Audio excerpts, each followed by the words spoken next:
Big Buck Registry's Big Buck Deer Hunting Podcast, episode number 116. From the hay bales of Kansas to the mountaintops of New Hampshire, Craig Cushman, Hunter Specialties.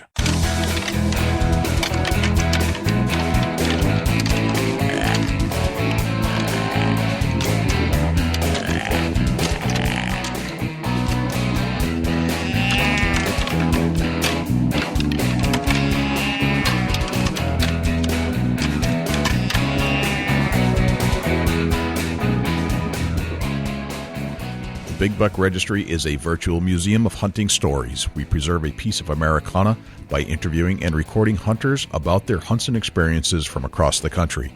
And who knows, maybe we'll learn a thing or two along the way that'll help us take our hunt to the next level. Hey everybody, this is Dr. Grant Woods from Growing Deer TV. You're listening to one of my favorite deer hunting podcasts on the internet, the Big Buck Registry's Big Buck Deer Hunting Podcast. Hey there, this is Brandon Grindle with Buck 50. And you're about to listen to another amazing deer hunting podcast with Jay and Dusty on the Big Buck Registry's Deer Hunting Podcast. Hi, this is Carl Drake, pro staffer with Realtree Outdoors. And this is Adam Vinatieri with the Indianapolis Colts. And you're listening to our favorite deer hunting podcast, the Big Buck Registry's Deer Hunting Podcast. Welcome to the Big Buck Registry's Big Buck Deer Hunting Podcast. I'm Jay Scott. And I'm Dusty Phillips. There he is, the man, the legend. What's up, Dusty? Oh man, just getting my mind right. That's all. Just getting things organized, getting things prepped, doing some fine tuning on the archery equipment, just getting stuff laid out, and trying to get myself jazzed up, pumped up, and amped up about season kicking off here in about a week. Yeah, well, we're in it now, and it's the problem with being in it this early is that sometimes you get those hot ends of the summer, because technically we're still in summer. Right, it absolutely. hasn't turned yet, right? So it's still like 80-something degrees during the day. And until that kind of changes, I just don't feel like it's hunting season. Even though, I mean, it's on my mind, especially in the morning and the evening. Jay, stop. I don't need excuses, dude. There's no excuses. To the tree stand. You got to get out. Absolutely. But, gotta go, man. But regardless of temps, you got to go. But do you agree? Maybe. I don't know, man. So you're a heat hunter. You don't care. The only thing I care about is meat storage, like when it gets hot. That's my concern. Right. I agree. I agree to that part of it, but man, there's opportunity to shoot some pattern bucks right now. It's unbelievable. That is true. My only concern is I don't have a freezer big enough. All right, I agree to that. Got to process it like day one. You know, and another thing that I don't know. I play this a little different than most. Like if I'm going to shoot a meat doe, like, a nice mature doe that I'm going to put in the freezer. Yep. I like to wait till like the second frost. Does that make sense? That does make sense to me. Seems like it eliminates some of the ticks, fleas, parasites. Just that second frost, third frost. Right. When the temperatures are cold enough where maybe I don't know. Maybe it's just a mental thing for me.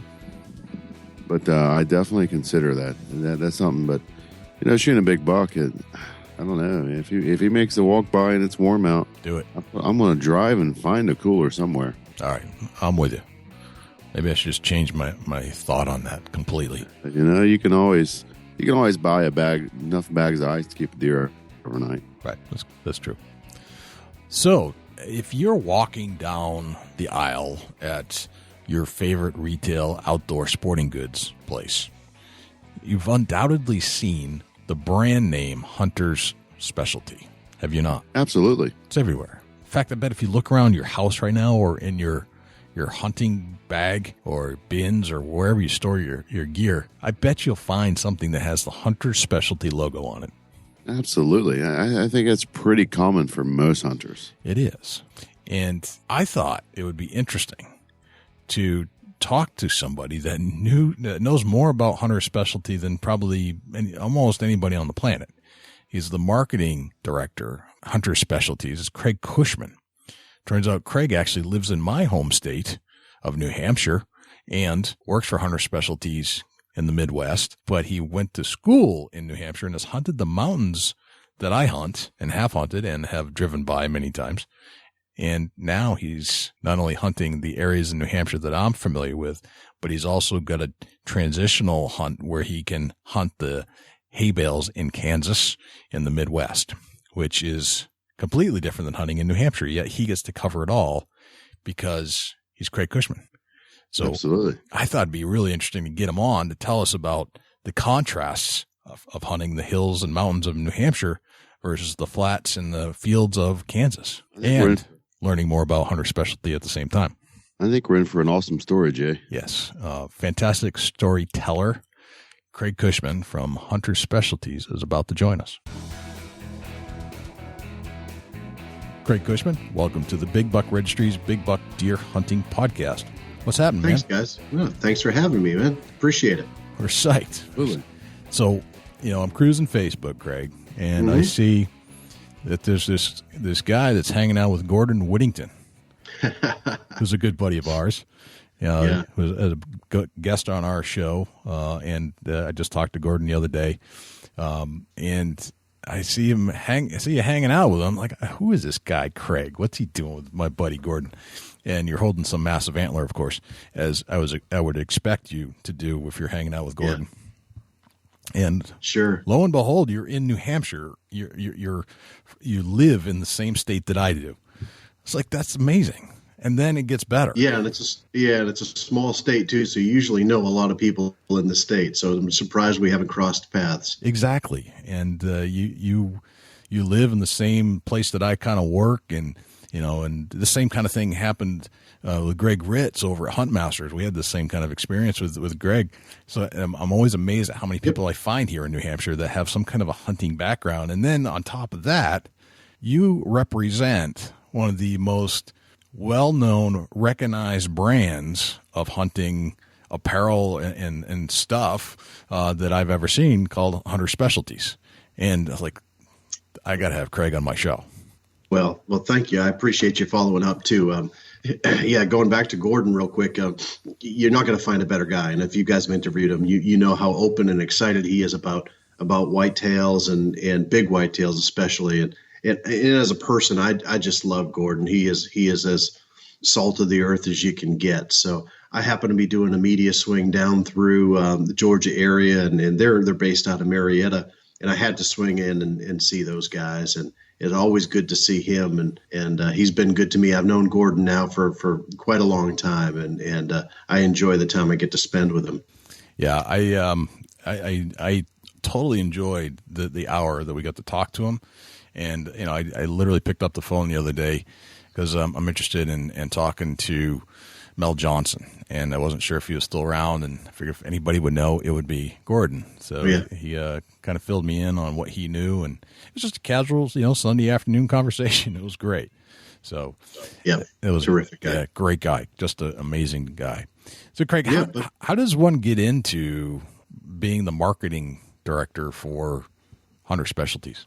Well, this is one of my more recent ventures in it. My love of the outdoors and goes way back in New Hampshire roots, as you mentioned, Jay, and went to school at Plymouth State with a marketing degree and get out of there. And that afforded me for the listeners that don't know, Plymouth State College is a college up in the mountains, White Mountains of New Hampshire. So you literally have some of the best fishing and hunting in the state, and a great school to boot. So I probably spent more time hunting and fishing than I should have, and took me a little longer to get out of school. And I get chided by my parents all the time on that one. Excuse me. But realistically, at that point in my life, I knew what I wanted to do. I just love hunting and fishing, and I love marketing and advertising, and that's really what I wanted to marry. And so I set about working in the outdoor world, and have a long career with great brands like Ray Marine. Literally Ray Marine on the marine electronics side, got with them when they were still owned by Raytheon, and became the global marketing manager for that company. When that company was sold, had a very fortunate meeting with the owners of Garmin in the fledgling years of Garmin. Sure. Actually, Gary Burrell and Dr. Min Kao, and they asked me to come to Kansas and help them get into the marine market. So I had this this awesome opportunity to go from New Hampshire to Kansas, which as a bow hunter just fired me up. Forget the fact that I was getting to go work for a great company like Garmin. I was going to live in Kansas, Big Buck Central, Yeah. Oh, heck yeah. Rode that rocket ship at Garmin, just in the early 2000s as it just grew and exploded. And it was very cool. My family and my heart brought me back and brought us back to New England and back to New Hampshire, where I had opportunity. You mentioned Greg Ritz. That's funny. I went in and became the director of marketing for Thompson Center. Oh, wow. No kidding. Over in Rochester when Greg had sold it to Smith & Wesson, where it now resides. And right. Had a great run with that brand and working for Smith & Wesson. Unfortunately, during the transition of going from New Hampshire to Massachusetts. But nonetheless, what an awesome brand. And as a New Hampshire kid to have grown up using Thompson Center and then have the opportunity to really drive the marketing for a brand like that. Are you kidding me? I literally was doing backflips when I got that job. It was just terrific.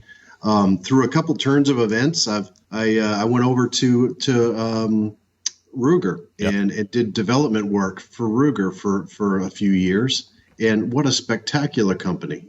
Certainly New Hampshire plant, they've got several plants around the country, but can you think of a better couple of brands in Thompson Center and Ruger to work in and learn from in the outdoor world? I can't. Very, very few. I'd be doing backflips too. That's fantastic. Yeah. So I've been very fortunate, and it's funny. You ask how do you end up at a great brand like Hunter Specialties.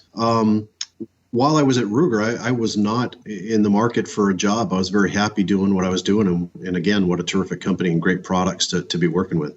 I got this call out of the blue about this company in the Midwest, and they kind of wouldn't tell me who it is. And they said, listen, this is a company that's got brand new owners that have come in. The company, the brand, but these new owners, they're gonna really, turn the dial to 11 and change this company. And they're looking for really experienced outdoors marketing, sales, management team that can come in here and change this company. And, as you do, guys, you have those discussions with your family and you just say, boy, this is an opportunity I can't pass up.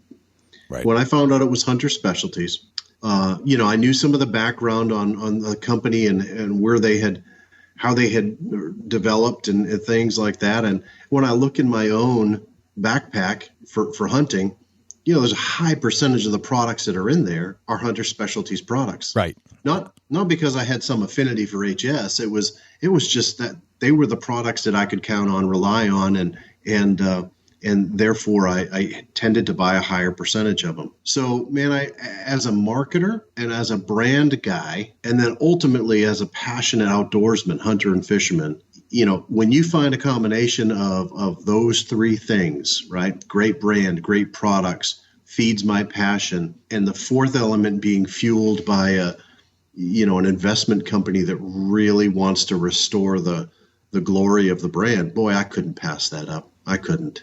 That's amazing. Yeah. And to think about, Hunter Specialties, it really is one of those brands that's just kind of always there. It's always in the background somehow, no matter what. And if I looked around my house, I would find the soap in my bathroom. I would find the spray in about 4 of my packs that I use for different things for whatever reason. My fanny pack, if I'm, just doing a quick walk, or if I'm hiking it all day long, there's another spray of some sort in there. There's sure. the some of the tree markers to find your way to your tree stand in the dark. I'm sure that was a Hunter Specialty item. It just seems like there's an endless supply of just things that you need as an everyday hunter that HS has developed. And there's always a line somewhere in Walmart, if you go in there, or any other large retailer carries this stuff if it has to do with the outdoors. Crazy you say that, Jay. I'm actually sitting here looking at a bottle of Sinaway Max. Yes, right. And a refill bottle, 32 ouncer, sitting right beside it. That's what I'm talking about, right? It's just always around somewhere. Yeah, You can look around your house. It's just there's just a bottle of HS somewhere. So, and I can remember going way back, like some of my earliest days of getting, and I not necessarily the earliest days of hunting, but the earliest days of hunting seriously. I can remember making my dad spray down because he was never a scent guy. I was like, no, you got to spray down, Dad. Yep. That kind of thing. It was an HS product. So and that was years ago. So what's the development of HS? Who are they? Where are they from? What's the, when did they begin this whole process? Sure.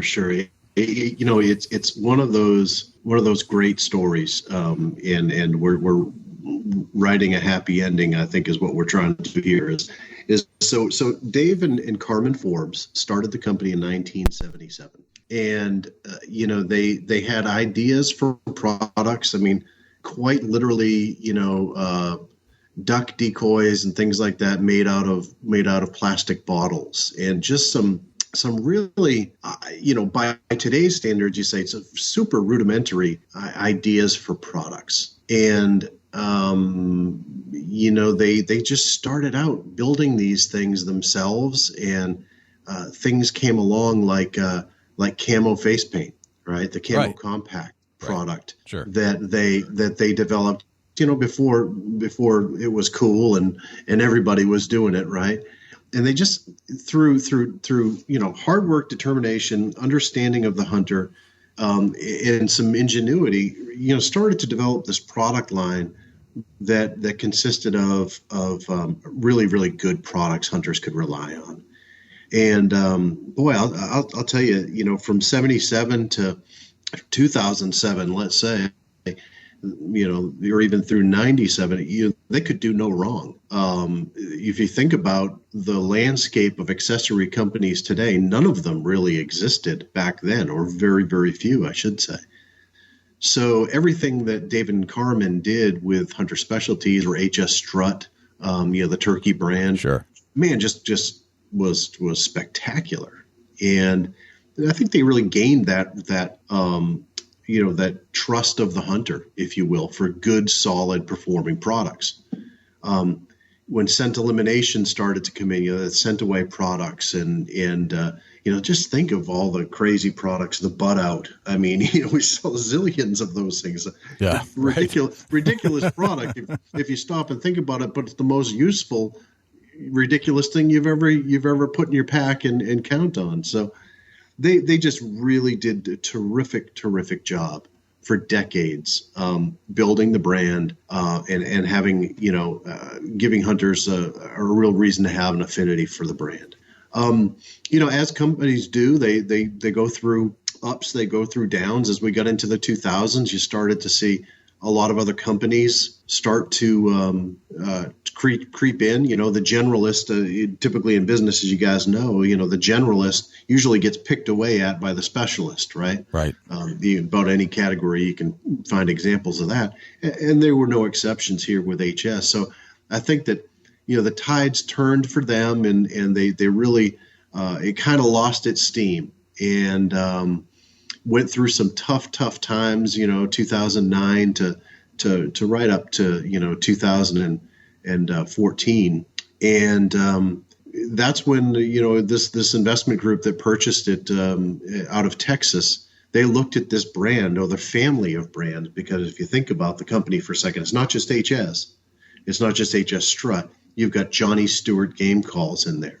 Okay. You've got Wayne Carlton elk calls. If you're an elk hunter and you grew up elk hunting, Wayne Carlton is the man. So the Wayne Carlton brand of elk calls is just terrific.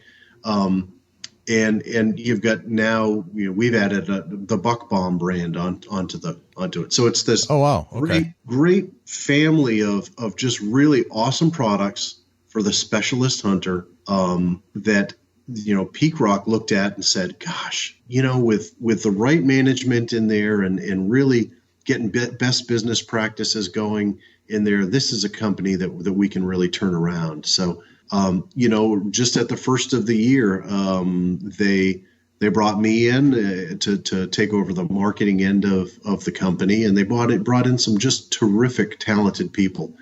John Trull, a gentleman that's been senior positions and VP positions, general management positions at Remington, running Remington plants, and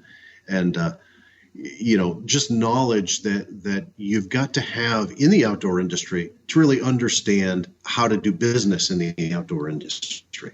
Outdoor industry isn't like typical consumer packaged goods. It's different. It's got different players. It's very political. It's old school network. So if you don't know that coming into it, you're not going to do well. Peak Rock recognized that, and they wanted the best guys they could get. So John Trull's doing an awesome job. Scott Thomas came in to direct as our VP of new product development. Comes out of Berkeley, Pure Fishing. Names that I'm sure you guys are familiar with on the fishing side. Absolutely. Yeah, for sure. So awesome products, awesome tools and things like that Scott developed for them. Now he's got a team of folks here doing the same thing for HS. And the list really goes on and on of guys that are seasoned veterans of the outdoor industry that I'll tell you, I've worked with a lot of very, very talented people. I've never worked with a more committed, fun group of guys than this group. And what makes us fun is that we are all diehard hunters. Interesting. And you've got to have that passion to really drive a brand. So lots of big changes happening. Lots of big changes. From a marketing standpoint, we had to do some soul searching as to what is Hunter Specialties. What are we? What does the average hunter think we are? And we did a whole bunch of studies on that and tried to figure that out, and then really asked ourselves, what do we want to be to the hunter? Right. So if you watched any of the recent television commercials that are running, any of the print ads that are running for HS, you'll see this little tagline in there that says serious hunting tools. Right. All right. Three words, serious hunting tools. It really, in its most simplistic form, it tells you what HS is. We're not going to get gimmicky going forward. We're not going to be into gimmicks. We're not going to do cheap and cheerful. That's not our thing. Okay. We're going to continue to develop and design products that serious hunters can count on.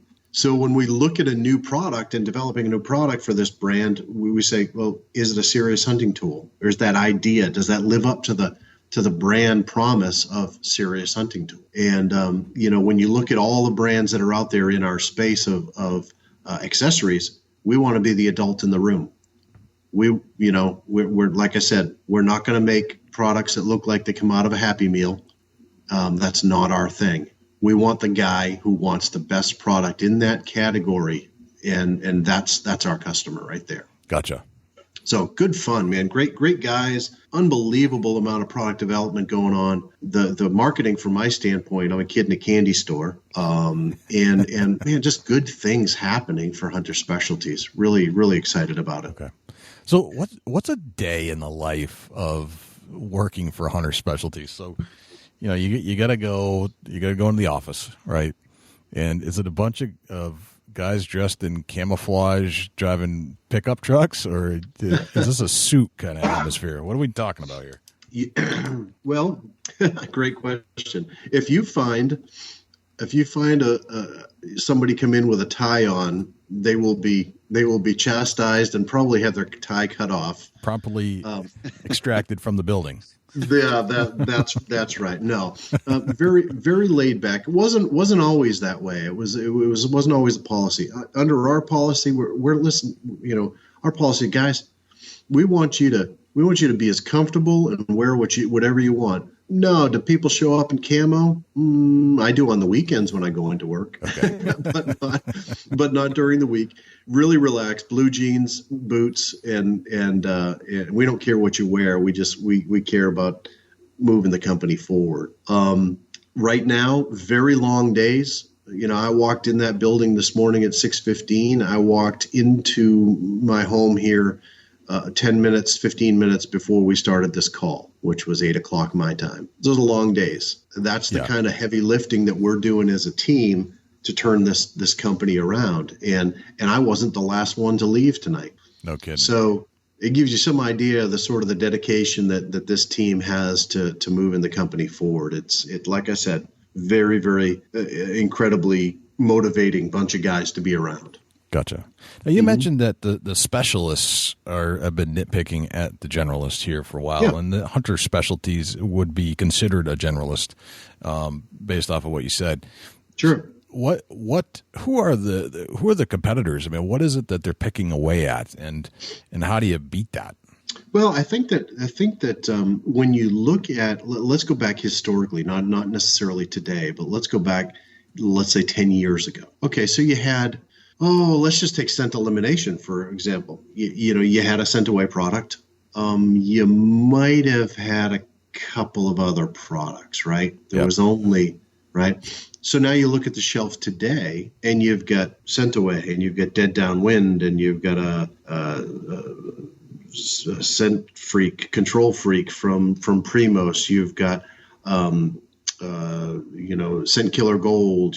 So you've got now, gosh, any retailer can have his pick of 8 or 10 different brands of scent elimination spray. When you're the generalist, you've got a limited amount of advertising and marketing dollars, and we'd all love to dump, all of them into, one product line and drive that, and it'd be great, but you really can't. So as a company, a generalist company does just that. They tend to spread their advertising dollars over more products than they should.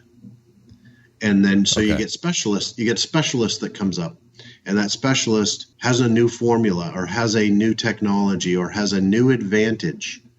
And all they have to do is focus on that. That's all they got. Gotcha. So they gain traction. Yep. And they chip away at the generalist, because the generalist is trying to keep his eye on, 400, 800 SKUs or, products.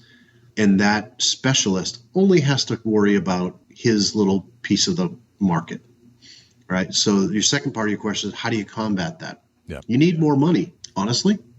You need more money.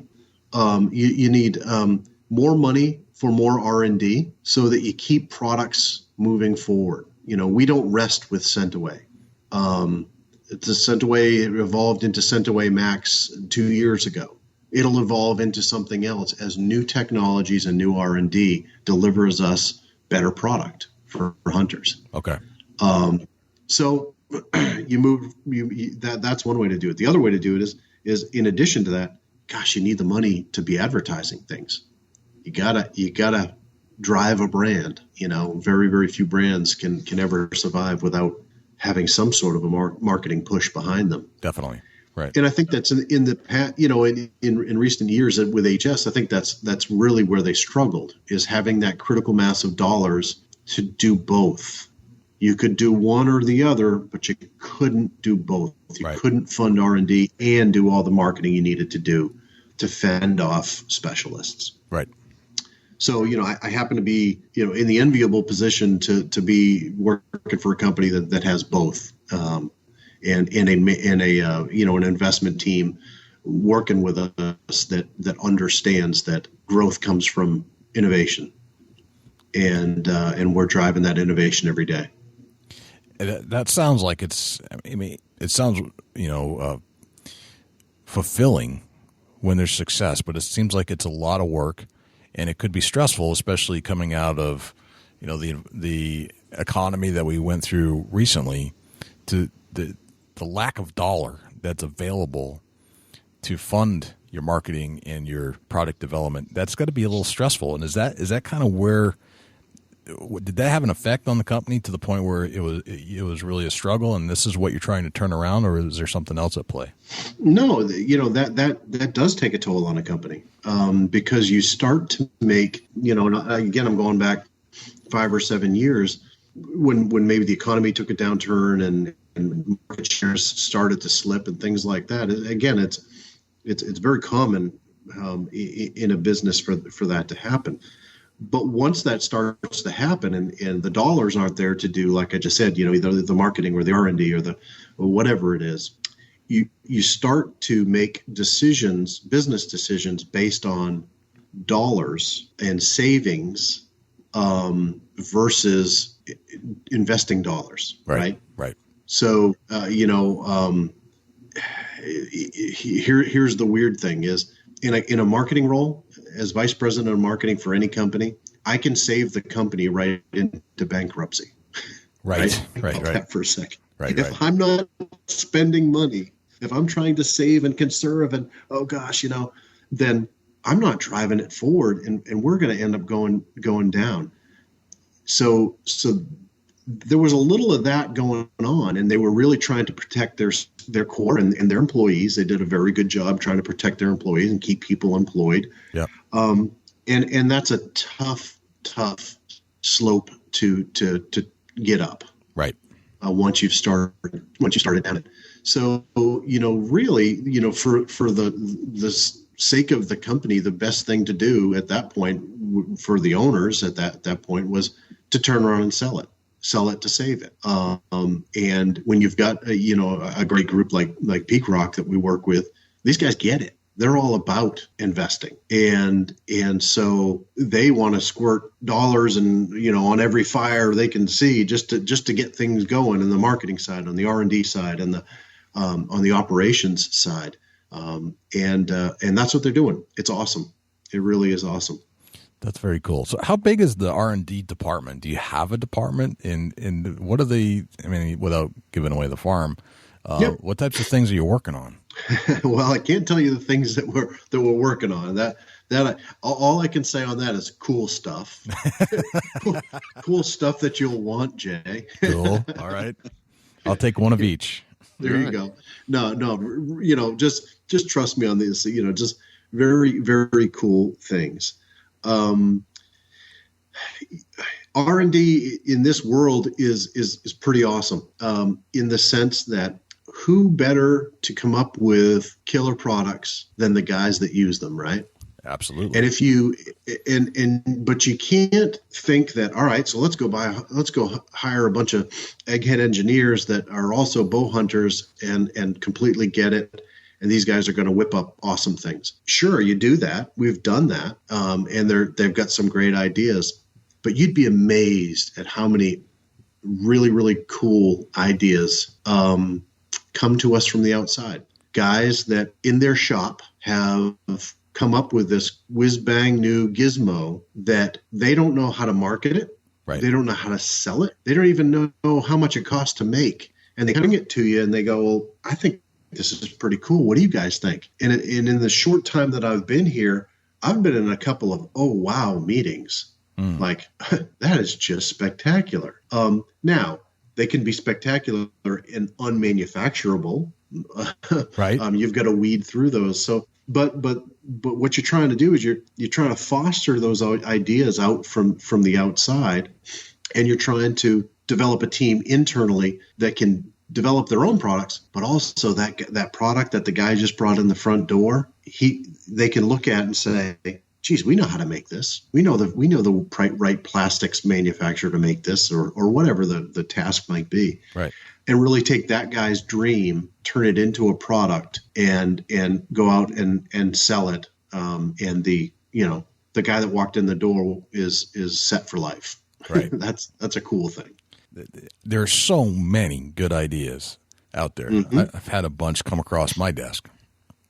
Yeah, I wonder where they come from, Jay. Right. Mostly my buddy Dusty over here. Yeah, Jay, I won't get into the details, but I was just back in New Hampshire recently, and had a mutual friend hook me up with an inventor. I won't say, a guy that just has a gun shop, and he was trying to solve the problem of some of his shooters that were coming in.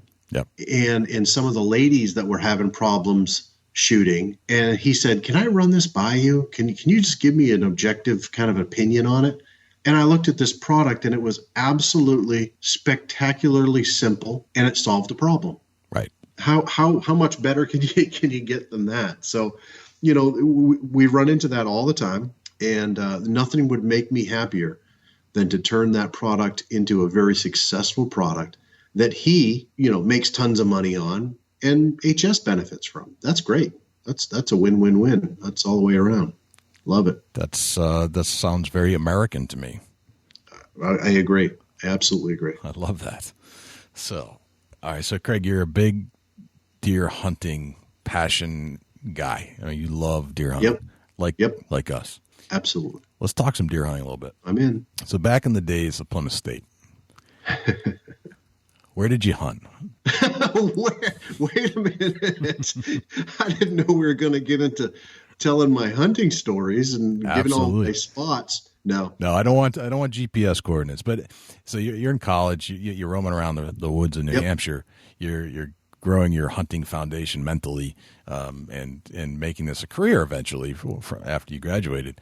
So what were your styles? I mean, when you actually were out hunting? I know those mountains. They're not friendly mountains all the time.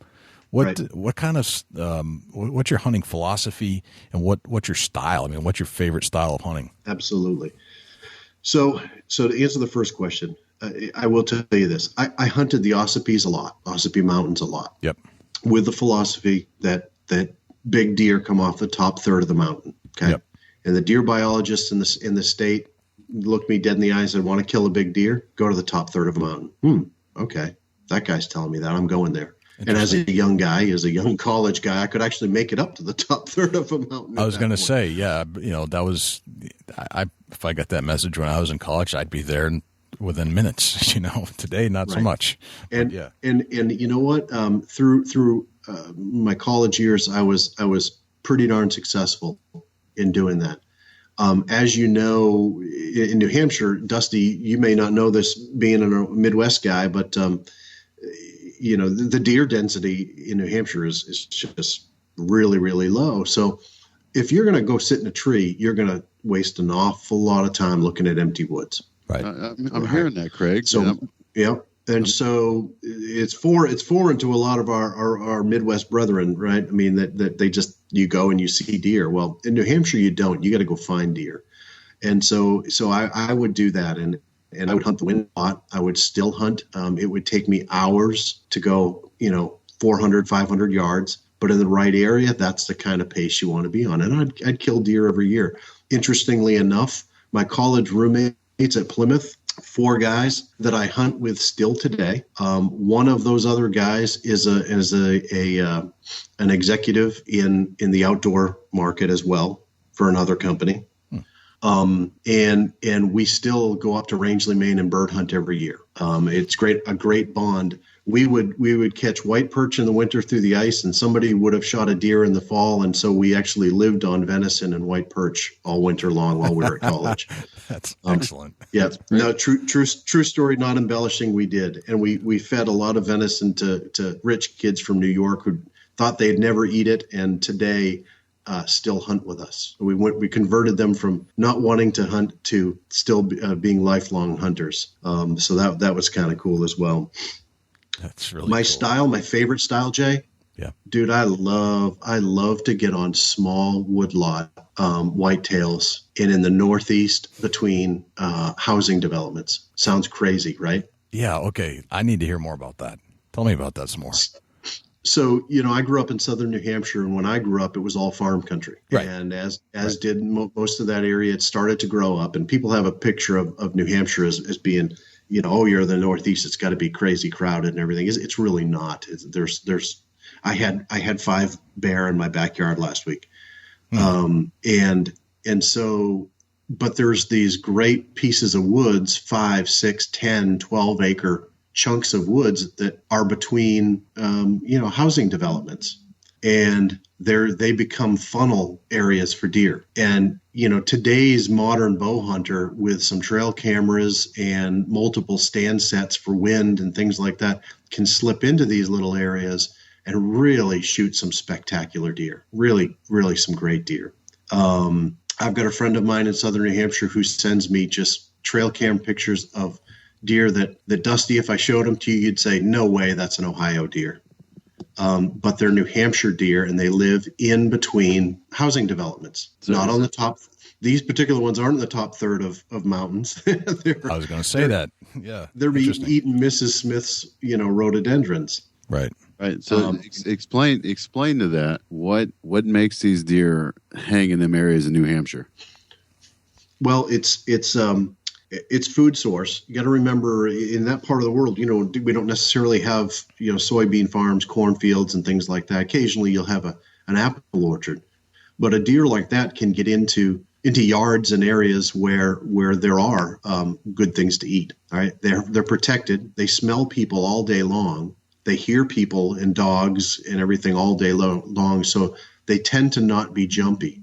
So what I've done is I'll employ, really super, hyper OCD like scent elimination to my clothes and to my body. I'll wash all my clothes. I'll put the earth scent in with them in a scent proof bag until I'm ready to go hunt. Of course, wash down, whatever, play the wind and get in there.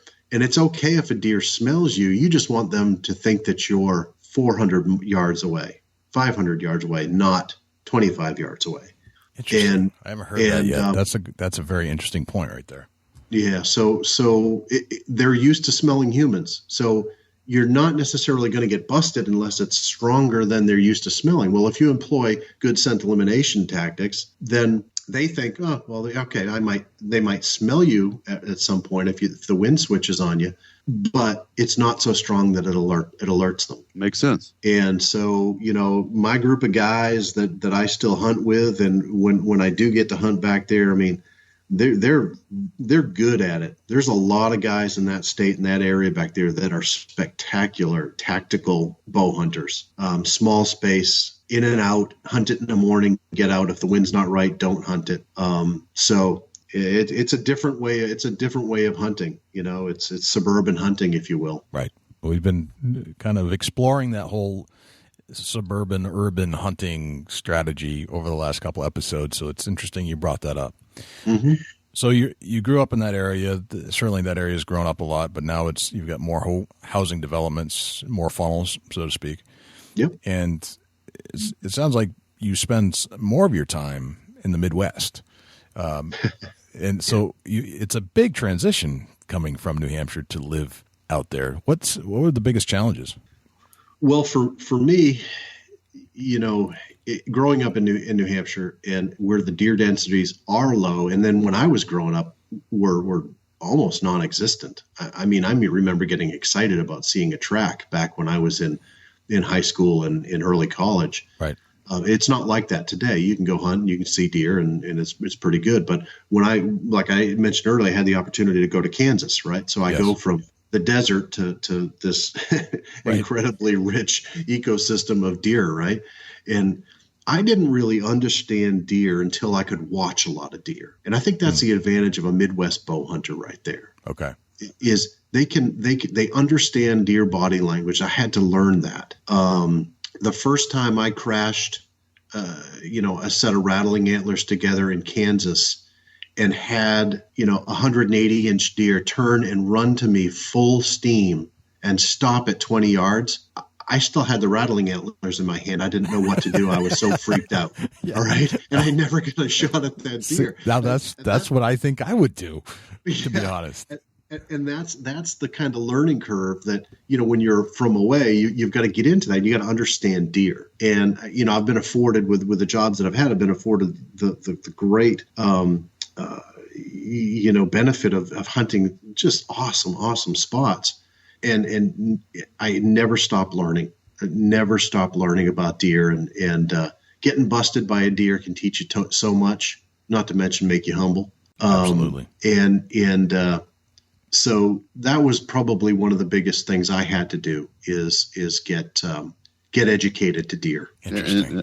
And that's something that's often overlooked. That if you're not educated to deer, your success rates it's lower. Is that something you would agree with, Craig? Oh, absolutely. Yeah, you're going to move at the wrong time. You're going to hunt stands in the wrong wind. You're going to take the wrong route into your stand, thinking you might be doing the right thing. But the only way you really know if you're doing the right thing is time on that stand to find out where the deer are coming from, and then make sure that you're approaching it from the right direction.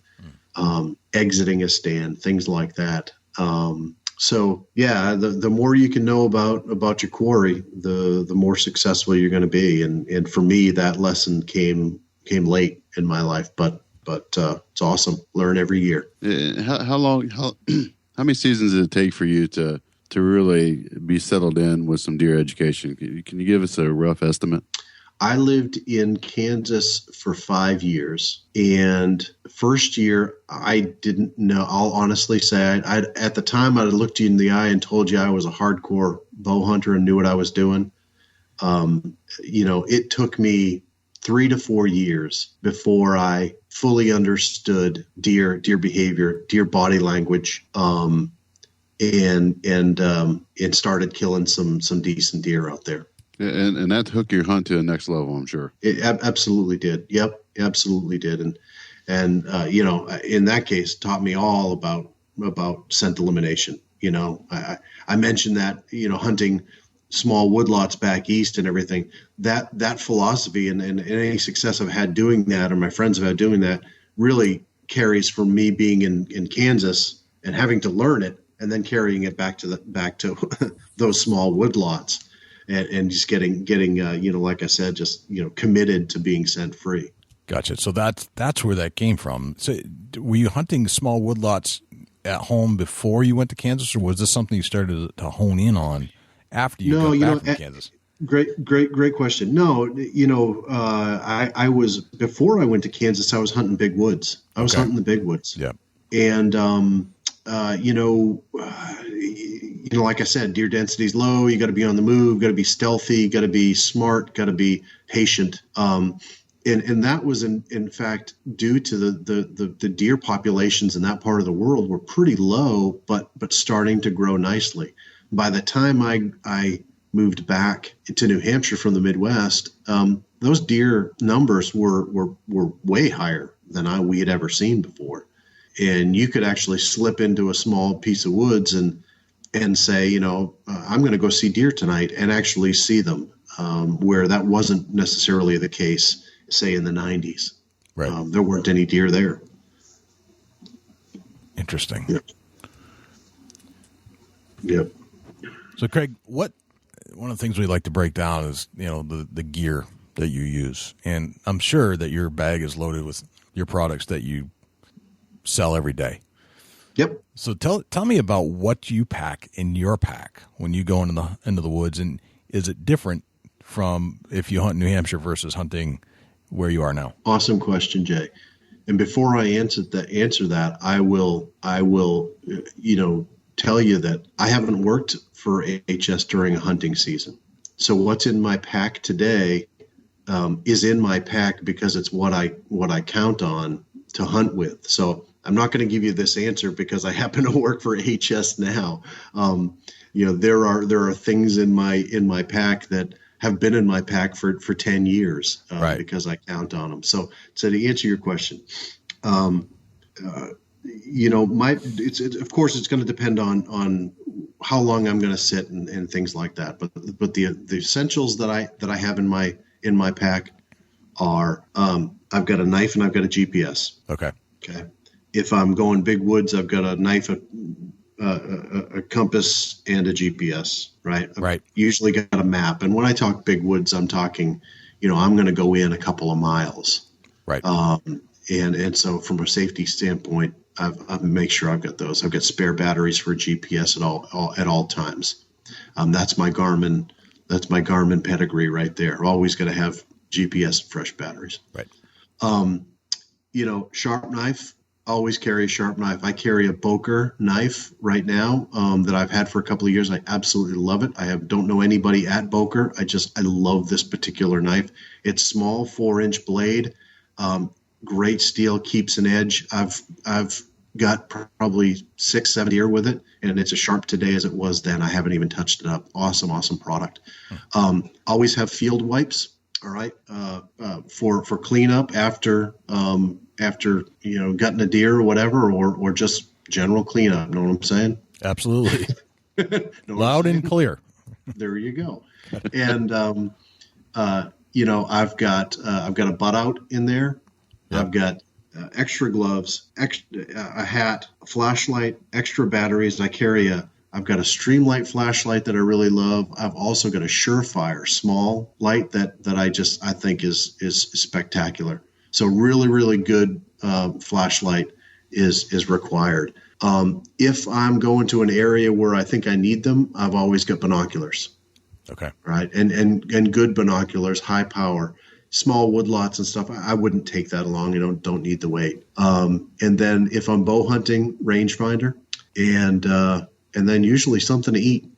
Right. Oh, good point. Yeah. I wasn't thinking about that stuff, but you're right. Protein bars and I read a lot. So I may have my Kindle with me, and I may have a book with me. If I'm going to go put an all-day sit in, I'm gonna read a book.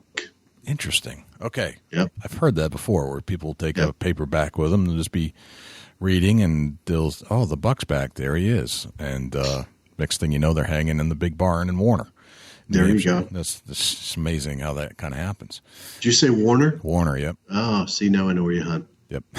Now you do. I gave that away, didn't I? All right. So that's interesting. I'd like to go on a deer hunt with you, Craig, virtually here, if you could. And I'd like you to take us back in time a little bit to one of your most memorable buck hunts, if you could, and kind of slow it down for us a little bit. Do like a play-by-play, maybe start about 2 days before the hunt and set it up for us. And I'd like to have Dusty kind of drive the ship here and kind of walk you through that. Would you be willing to take us on a deer hunt with you? Yeah, I gotta think back to I've got a lot of memorable hunts, but I can work with you on one. I've got one particular one that I shot in Wyoming. It was great deer. In Wyoming, okay, excellent. Dusty, so we're going to Wyoming. All right, let's get into a little bit about your gear setup. You say we're going to Wyoming. Tell us what was you hunting with when you was in Wyoming on this particular hunt? So it was when I was with Thompson Center, and I had my Triumph bone collector muzzleloader. Okay, so we're using a muzzleloader. Mm-hmm. Awesome. Yep, I was shooting 90 grains of Blackhorn. I'm sorry, 100 grains of Blackhorn 209 powder. Spectacular product right there. And shooting a 250 grain Shockwave bullet. Nice. My muzzleloader has a Nikon scope on top, and I've got it marked. I know I went and printed out exactly how that reticle reads. I spent a lot of time at the range with this, and so on the stock of my gun, you can look down, and it has a picture of the different reticles in the. It's the BDC reticle by Nikon. And so I know based on the ranges where I have to hold. No kidding. So, I'm not obsessive about it, but you know what, guys, if you're going to go out and hunt good deer, good quality deer, and if you're going to go pay to do it, you darn well better know how your equipment performs. Absolutely. Couldn't agree more to that. What year are we going back to? Oh, this would have been 2011. 2011. Yep. Perfect. 2011. We're going on a muzzleloader hunt. Tell us a little bit about your camo. Pretty much wearing at that point is one of those times we all dread this, where you're out there, you want that crisp cold, and what you get is really kind of hot midday. Realtree, was what I was wearing for a pattern. At that point, wearing some Under Armour. I had both cold weather and warm weather stuff because we were also doing some pronghorn hunting while we were there. And so I had to, this particular area, I don't want to get ahead, but this particular area was river bottom, and it was still green where everything around it was brown. Nice. So I blended in pretty well. Very well. So we're going back to 2011. We're on a muzzler hunt. Let's get into 48 hours before you squeeze the trigger. Can you take us there? Absolutely. So 48 hours before, we were, as what's customary when you're hunting those river bottoms, it's just so awesome for a kid from New Hampshire to go do this. But you'll get on a high bluff and you'll start glassing, and your optics are critical. And you're just looking for, obviously, good deer, good mature deer, but then where are they coming in from? And you're observing what the wind's doing. And so 48 hours ahead, we had been way high on a bluff, overlooking probably 5 miles of river bottom, between the couple of vantage points we had, and trying to pick out what we felt were the best areas for opportunity and the best deer within those areas. So yeah, we did a little hunting 48 hours prior, but we mostly did a lot of looking. So when you say looking, you're looking from a high vantage point down along the river bottoms? Into the river bottoms, yep. And gotcha. that particular part of the world has, great river bottoms with bordered by a lot of alfalfa fields. Okay, and so you can see for a long distance. See a long distance. I mean, it's very common to look into a field and see 40 deer in the field. That's just very common. No kidding. That's an excellent view from a set of binoculars, I'll tell you that. It is very cool. But, think about that from a challenge standpoint and a wind standpoint. That's, 40 sets of eyes and 40 of the keenest noses in the woods. So absolutely. A lot of challenge added there. So where do you go after you found the buck that you want to try to get in on? Where do you go from there? Yeah, so this was what made it memorable. It was pretty cool. We had seen this particular alfalfa field. We noticed that there were deer filtering in from one end of the field. And it was pretty long. It was probably 450 yards long. And at the other end, the opposite end from where the deer were coming in, there were, I'll say hay bales, but they were the big round bales, if you will. Right.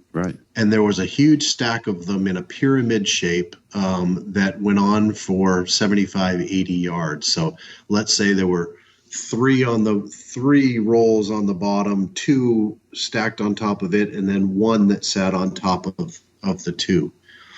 And made a pyramid, and then there was a whole bunch of those that was probably 40, 50 yards long, something like that. It was long.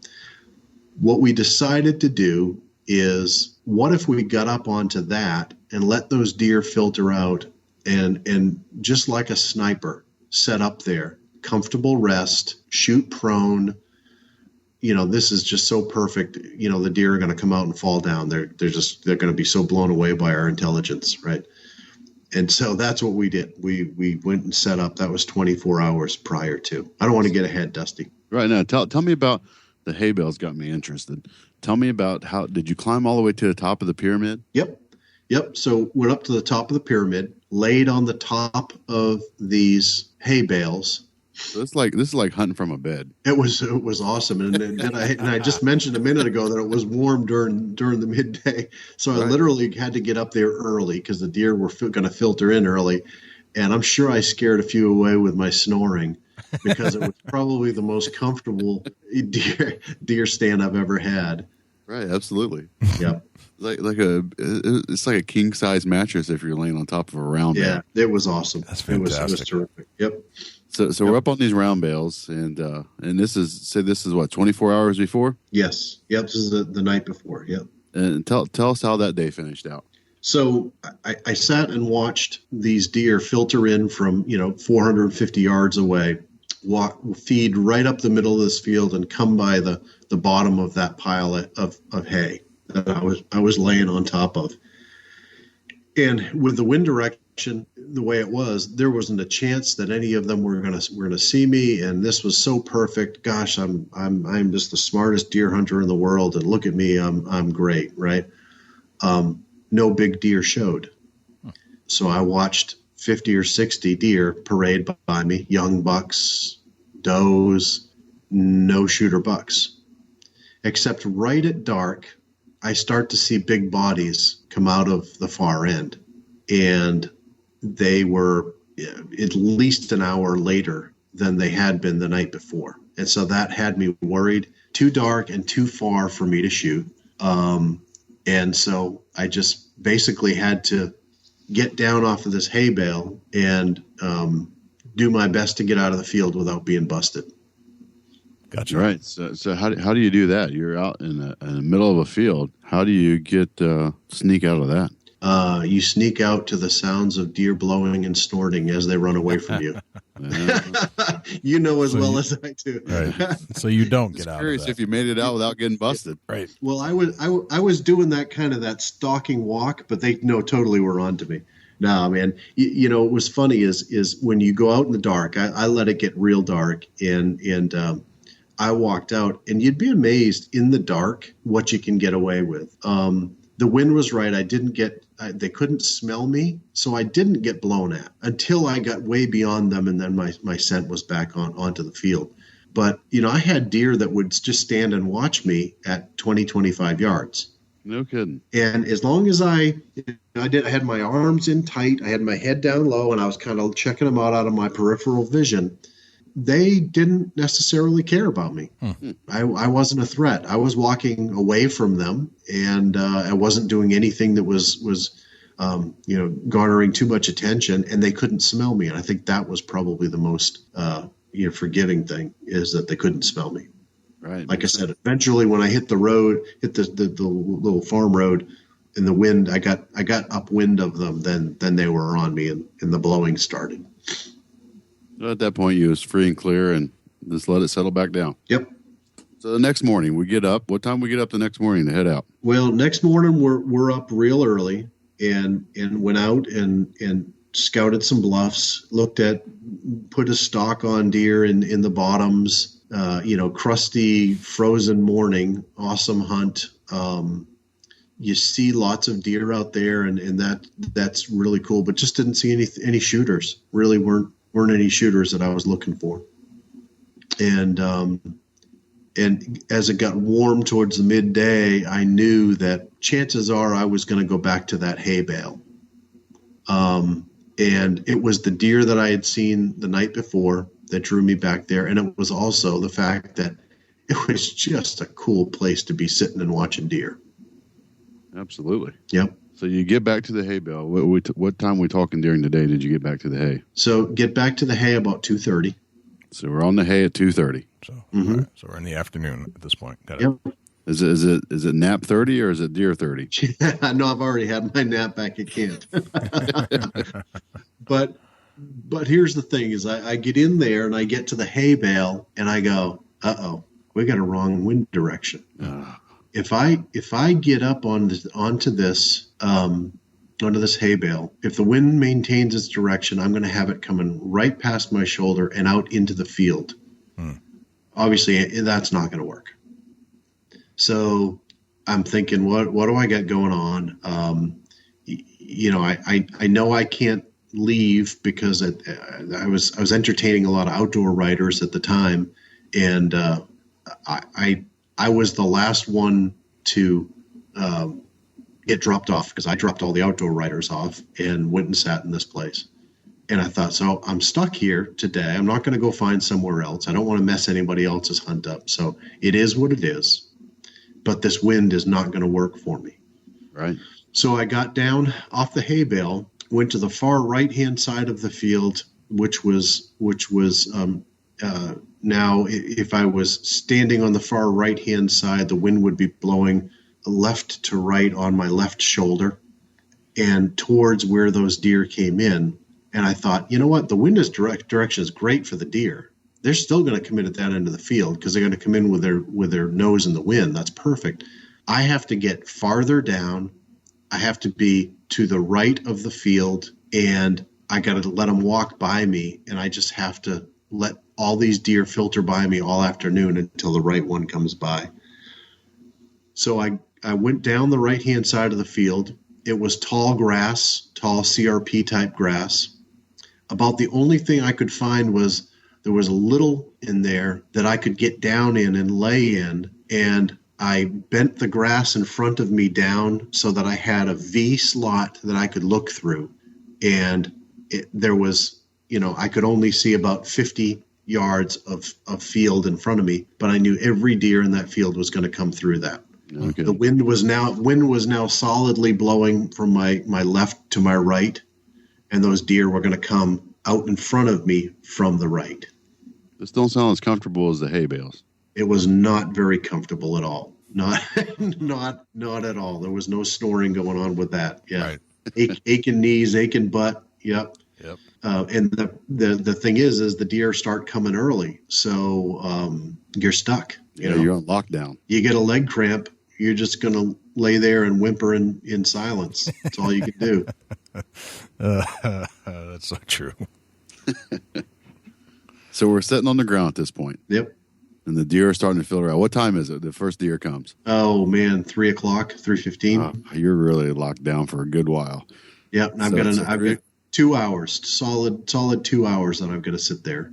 Wow. Yep. So you're on lockdown at 3:00. Move on. What happens next? They start coming and I'm just trapped. And I sat there and I probably watched between 50 and 60 deer.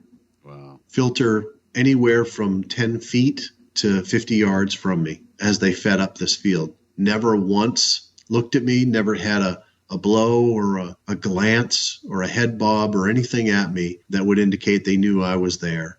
And that was kind of empowering, right? When you know you've fooled the smart old does. Oh yeah. And it was just a waiting game at that point. I didn't know if there was going to be any good bucks that came out. And but I figured at that point, gosh, I can't be in a better spot than this right here. So all the does filter out. We're still sitting on the ground in the grass. Yep. It's dark, getting towards evening. Getting dark, getting cold, and I have a really spectacular 8-pointer walk by, and I thought, gosh, that might be the one, and I'm I want to kill a mature deer like the next guy, and but I don't want to just. I'd rather go home empty-handed than to put something on the ground that I wasn't sure was exactly what I wanted. And so I got 6s and 8-pointers, and this big 8 comes by, and I thought, man, that could be the one. That could be the one. But I watch him and talk about body language, and he's looking back over his shoulder. And I thought, you know what? I can't see what he's looking back at, but I bet it's bigger than him. And it's getting dark out. It's, I look kind of to my right through the grass. I can see a rack coming through the field. I can't make the body out because of the grass in front of me.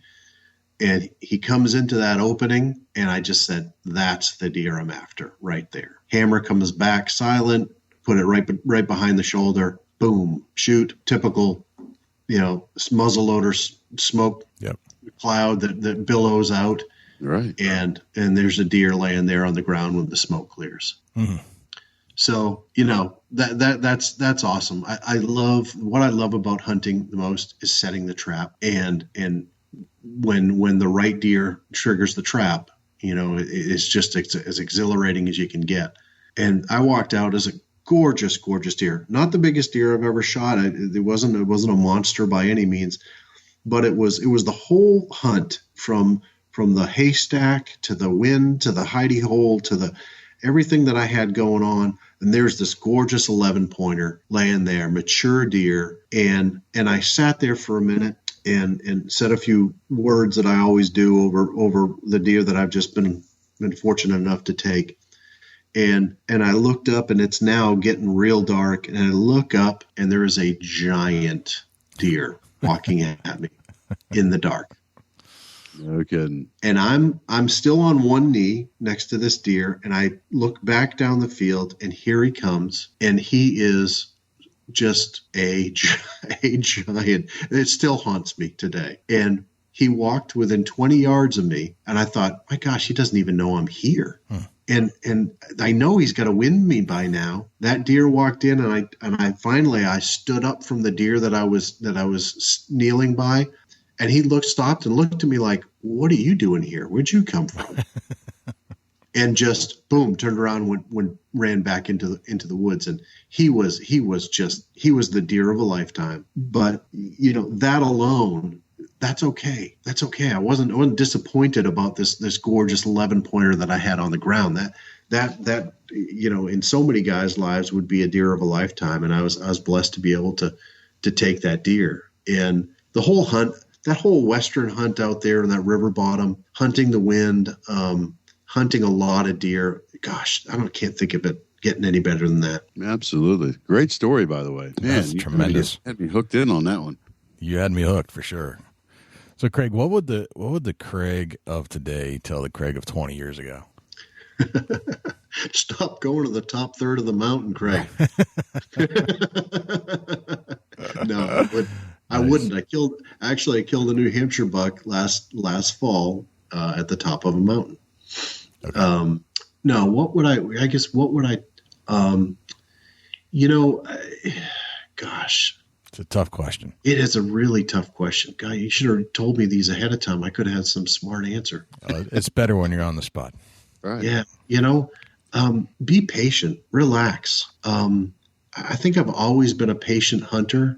But I think there were times where I gave up too quickly. Yep. And it's just sit, relax, stop moving, slow down. And I watch kids today that are hunting, and I have found myself saying that. My son and his buddies are all 20 years old. And like any 20-year-old, they're addicted to their cell phone, and they've grown up in a world that they've got appointments made for them from day one for soccer practice and all sorts of things, and they're used to a regimented go lifestyle. I guess I wasn't as bad as that when I grew up, but boy, the advice I would give to myself is the same as I tell my son and all his hunting buddies now: is stop moving, start watching and be patient, because looking down at your phone and texting away is you're not going to see deer, and they're going to spot you way before you ever think you're going to see them. Right. Absolutely. That's a great life point right there. Great hunting point. If you said you're a reader, so I assume that you've read many a deer hunting book. If you had to pick out one, which one was your favorite? Or which one comes to mind when I say that? I was given a book. Gosh, man, I wish I knew that I was given a book when I was a teenager by a gentleman. And it was and I'm sorry that I don't know the name or the author, and very unlike me to not know that. Usually I remember these types of things, but it was a how-to deer hunting book. Okay. It was techniques. And I read that and did some things, did some techniques in that book that paid off. And that was the year that I shot my first, it was my first buck, beautiful 8-pointer that I took in the Lakes region in New Hampshire. And it was because of some of the things I read in that book. And again, I'm sorry, I don't know the name of it, but it stuck with me. And I had borrowed the book from the gentleman, and he was going to let me read it. And after I killed that buck, he said, "I suppose I'm not getting my book back, am I?" I said, "Not a chance. No way. Not a chance of getting the book back." I love a lot of. I've read a lot of great books. A lot of bird hunting books. I love to bird hunt too. Burton Spiller is a great New England writer from decades ago who really embodies the quintessential New England bird hunter. I love his stuff. Bill Tapley, those types of authors. But really, the how-to stuff. Greg Miller. Read anything by Greg Miller. Sure. Greg Miller's probably written 7 books. You want to learn something about deer hunting? Go read Greg Miller's books. Okay, that's a good one right there. Very good. Mm-hmm. And if we all have these objects, these tools or things we need to bring into the woods with us to make us feel lucky, to actually make us successful, or maybe it's just a pacifier, I don't know, but there are some things that I have in my pack that if I forget and I leave it in my truck, it drives me insane all day if I'm in the field. What's that one item for you other than a weapon? You've been in my head or something like that, because I was laughing about this the other day. Do you know what a monkey fist is? You'll see them. It's a ball. It's a twine ball. Okay. All right. So in this case, you'd see them on ships and things like that, where it's a way of storing a lot of rope in a ball, and they tie it in. It's called a monkey fist as well. Gotcha. Okay. I think it's called a monkey fish knot, right? Yeah. Yep. Okay. Yeah. So, I know what it is. So I have Years ago, I picked up this paracord, survival paracord, tied into a monkey fist. Okay. And it's on a carabiner. And I've always thought, gosh, if I get stuck overnight, I'm going to need 20 feet of paracord to make myself a shelter or something like that. I've been carrying this thing around for 15 years or more. It goes pack to pack with me. And good Lord, I'm never going to get stuck overnight needing 20 feet of power cord. But that stupid monkey fist goes with me everywhere I go. The one constant that I've had that I wouldn't know what to do if that thing wasn't there. Or if I had to use it, I'd have to go find another one. Right. Exactly. I always felt, there's always that one thing we've all got. And it's your monkey fist. What's your monkey fist? There you go. Yep. That's one of the most unique ones we've heard, Jay. It is a unique one, but I think we've all got them, and sometimes we don't realize we have them because it's just always there. Yeah. There's a couple of other great things that I have, and I won't belabor the fact, but I was given a rifle, a 243 Win rifle, by a gentleman by the name of Chuck Orleans in New Hampshire. And Chuck is from a great hunting family and has killed a ton of bucks, and he is a quintessential deer hunter. He's got the record book muzzleloader if you look it up. He's got it's a 100 scores 181, I believe, and change out of southern New Hampshire. Wow.